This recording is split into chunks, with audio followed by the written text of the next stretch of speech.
Hi hello friends, welcome back to Roja Manchikanti vlogs అండి. క్యాబేజ్తో kofta curry ఎలా చేయాలో చూసేద్దామండి.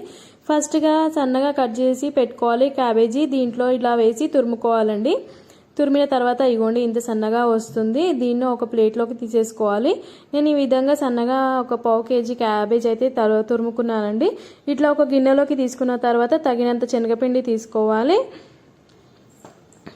కారం, ఉప్పు సరిపడా అంతా వేసుకోవాలి. ఈ కోఫ్తాకి ఎంత కావాలో అంత క్వాంటిటీ తీసుకొని దీంట్లో శనగపిండి, కారం పొడి, ధనియాల పొడి, గరం మసాలా, కొత్తిమీర, పుదీనా, నెక్స్ట్ సాల్ట్ అన్నీ మనకి తగినంత తీసేసుకొని వాటర్ కంటెంట్ క్యాబేజ్లో ఉంటుంది కదా, అదైతే సరిపోతుందండి. నాకైతే అదే సరిపోయింది కోఫ్తాకి. నేను ఎక్కడ వాటర్ అయితే యాడ్ చేయలేదండి.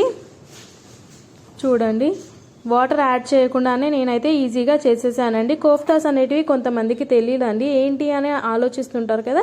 ఈ విధంగా అయితే ఒకసారి ట్రై చేసి చూడండి. ఇట్లా క్యాబేజీ అనేది మొత్తం ఇట్లా కలుపుకున్న తర్వాత చిన్న చిన్న బాల్స్లా చేసి పెట్టుకోవాలండి. నేను పక్కనే ఆయిల్ కూడా హీట్ పెట్టేశాను కోఫ్తాస్ వేయించడానికి. చూడండి, ఇంత చిన్న చిన్న బాల్స్ చేసుకోవాలన్నమాట. కోఫ్తాస్ చాలా టేస్టీగా ఉంటాయండి. క్యాబేజీ అయితే ఊరికే తినరు కదండి, ఊరికే బోర్ కొడుతుంది. మనం కూడా అప్పుడప్పుడు వెరైటీస్ కూడా మనం చేస్తూ ఉంటే మనం ఫ్యామిలీ మెంబర్స్ కూడా ఎంతో ఇష్టంగా తింటారు. కాబట్టి నేనైతే ఇలా ట్రై చేశానండి. మొన్న సికింద్రాబాద్ మహంకాళి బోనాలు ఉన్నాయి కదా, నేనైతే ఆ రోజే చేశానండి. కాకపోతే వీడియో అప్లోడ్ చేయడానికి కొద్దిగా టైం పట్టిందండి నాకైతే. చూడండి, నేను ఇలా అయితే క్యాబేజ్ కోఫ్తా బాల్స్ అయితే రెడీ చేసేసుకుంటున్నాను. చూడండి, పక్కనే ఆయిల్ కూడా హీట్ పెట్టానని చెప్పాను, ఆయిల్ కూడా హీట్ ఎక్కిపోయింది. ఇప్పుడు కోఫ్తాస్ అనేటివి అందులో వేస్తున్నాను. నేను చూపించే విధంగా ఒకసారి ట్రై చేయండి. చాలా టేస్టీగా ఉంటాయండి కోఫ్తా కర్రీ. చూడండి, చిన్న చిన్న ఒక మీడియం ఫ్లేమ్లో పెట్టుకొని గోలించుకోవాలండి. ఎందుకంటే లోపటి నుంచి బయటి వరకు కోఫ్తాస్ అనేటివి రెడీ కావాలి. చూడండి, అంతలోపు టమాటో, ఆనియన్, కరివేపాకు, కొత్తిమీర, పుదీనా, జీలకర్ర, గరం మసాలా అన్నీ రెడీ పెట్టుకున్నాను అనమాట. ఎందుకోసం అని అనుకుంటున్నారా, గ్రేవీ కావాలి కదండి. కోఫ్తా కర్రీ అంటేనే గ్రేవీ ఉండాలి, కోఫ్తాస్ ఉండాలి. కాబట్టి ఫస్ట్ అయితే మనం కోఫ్తాస్ రెడీ చేసేసుకుందాం అనమాట.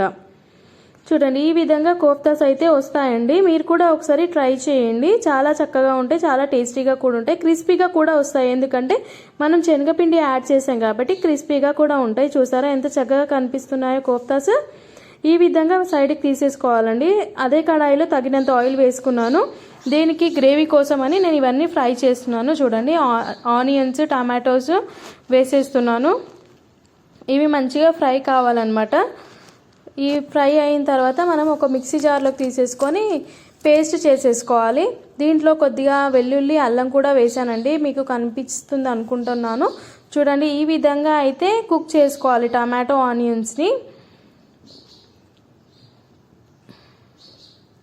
చూసారా, ఈ విధంగా అయితే చేసుకోవాలి. చాలా చక్కగా ఉంటుందండి. ఎందుకోసం అంటే గ్రేవీ కోసం అని చెప్పాను కదా.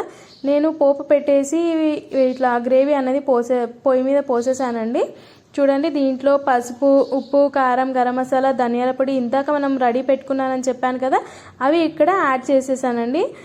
ఏ పచ్చి వాసన లేకుండా మనము గ్రేవీ అనేది కుక్ చేసుకోవాలన్నమాట. దీని మీదనే కొద్దిగా పుదీనా, కొత్తిమీర కూడా వేసాను. ఎందుకంటే ఇది గ్రేవీ ఉడికేటప్పుడు మనకి స్మెల్ కూడా చాలా బాగా వస్తుంది. చూసారా అండి ఎంత కలర్ఫుల్గా కనిపిస్తుందో మనకి.